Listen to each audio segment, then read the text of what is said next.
Chers frères et sœurs, je voudrais vous saluer, que la grâce et la paix de notre Seigneur reposent sur la vie de chacun, de chacune, que sa faveur continue d'être notre partage. Je vous envoie cette vidéo pour partager avec vous les décisions qui ont été arrêtées par le KMC, qui est le Grand Conseil de l'Église. Ces décisions sont relatives à la situation que le monde entier vit actuellement et qui concerne la maladie à coronavirus. Vous savez que le gouvernement de Côte d'Ivoire a déjà arrêté certaines mesures. Il fallait donc que le KMC, qui est le Grand Conseil de l'Église, se réunisse à son tour, examine la situation et puis arrête aussi des mesures pour le fonctionnement de l'ensemble de l'Église. Et donc, je viens porter à votre connaissance toutes ces mesures-là que nous souhaitons que ça soit suivi par chacun, que nous puissions les respecter pour le bien-être de nos familles, de nos maisons. Premièrement, il n'y aura pas de culte de dimanche, ni aucun autre rassemblement au temple de Gonzagueville, et ce pour une période de 15 jours. Et ça court depuis le mardi 17, le mardi dernier, mardi 17. Donc sur 15 jours, cette décision du gouvernement prendra donc fin le 31 mars. Et donc normalement, à partir du 1er avril, les choses pourront reprendre correctement, en tout cas en ce qui concerne cette première mesure de rassemblement de personnes, de plus de 50 personnes. Donc pas de culte de dimanche, ni aucun autre rassemblement au lieu de au temple de Gonzagueville. Donc pas de rassemblement. Si la décision n'est pas reconduite, là en ce moment nous pourrons nous réunir d'ici un délai de 15 jours. Vous savez aussi que les écoles ont été fermées, donc que nos enfants restent à la maison. Pour la fermeture des écoles, cela court sur une période d'1 mois. Deuxièmement, on encourage donc les cultes de famille. Vous savez que je vous ai toujours parlé des cultes de famille et que j'avais toujours dit que ce n'est pas normal que dans nos familles, nos différentes familles, on n'ait pas de culte de famille, on n'ait pas de temps de rassemblement avec nos enfants, avec les membres de la famille. Donc, c'est le lieu aujourd'hui de vous rappeler j'allais dire ces dispositions-là parce qu'elles sont importantes. Donc, les cultes de famille. Réunissez-vous dans vos maisons, en famille. J'ai dit bien culte de famille, je n'ai pas dit cellule. Non, j'ai dit culte de famille. Réunissez-vous dans vos maisons, dans vos familles, avec les membres de vos familles. Réunissez-vous et restez en prière. Troisièmement, je vous donne ici quelques sujets de prière qui doivent faire partie de vos temps de rassemblement. Il s'agit donc de prier pour que Dieu mette fin à cette pandémie, à la propagation du virus. Donc, priez pour chaque continent. Continent africain, continent américain, asiatique, européen et océanique. Priez pour ces continents-là.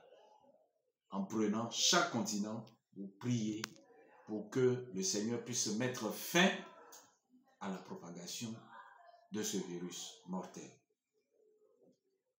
Priez pour tous les malades dans tous ces continents, qu'ils recouvrent tous la santé. Priez pour eux. Priez pour les serviteurs et les servantes de Dieu afin qu'ils aient la force de persévérer dans la prière. Dans la prière, que tous les serviteurs et les servants de Dieu est la force de persévérer dans la prière. Puisqu'il n'y a pas de culte, il n'y a pas de rassemblement. Et donc, nous encourageons chacun à demeurer dans la prière. Priez pour tous les enfants de Dieu, afin qu'ils demeurent fermes dans la foi. De telles situations qui sont des épreuves peuvent affecter la foi des uns et des autres, peuvent décourager beaucoup, surtout que nous n'avons pas l'occasion de nous retrouver, de nous rassembler, de passer des temps de prière ensemble, comme on en a l'habitude, alors que ça ne soit pas l'occasion pour les uns et les autres de refroidir et de voir leur foi baisser. Non.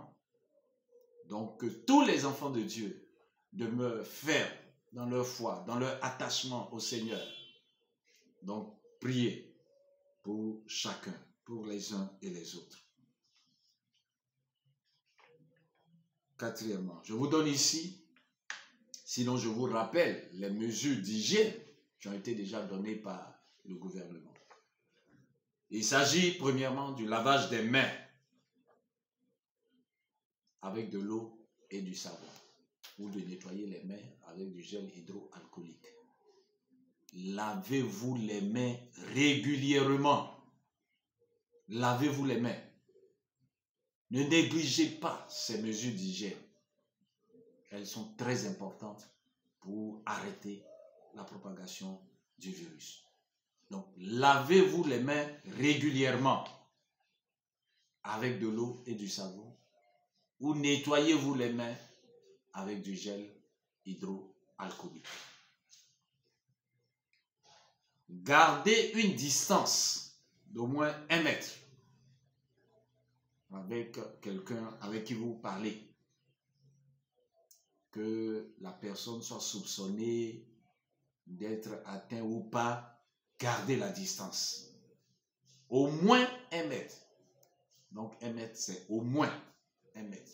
Sinon, vous pouvez être à 2 mètres ou à 3 mètres. Gardez cette distance. Respectez cela. Évitez les endroits où les personnes se retrouvent en grand nombre. Le gouvernement a dit plus de 50 personnes. Faisons donc attention. Tous les endroits qui sont fortement fréquentés, il faut les éviter. Il faut les éviter. Si vous vous sentez mal, il y a des numéros verts qui ont été donnés, des numéros d'urgence. Vous appelez le 143 ou le 101. Ce sont des numéros verts, ce sont des numéros d'urgence. Chers frères et sœurs, protégeons-nous, protégez-vous, protégez les membres de votre famille, protégez vos maisons, protégez vos proches. Ne soyez pas des sources de propagation du virus. En tout cas, que chacun de nous prenne ces mesures très au sérieux pour ne pas être une source, ou je dirais, de propagation de ce virus.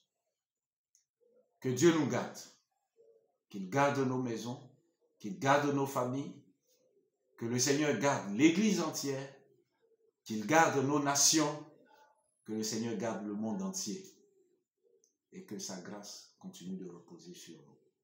Dieu vous bénisse.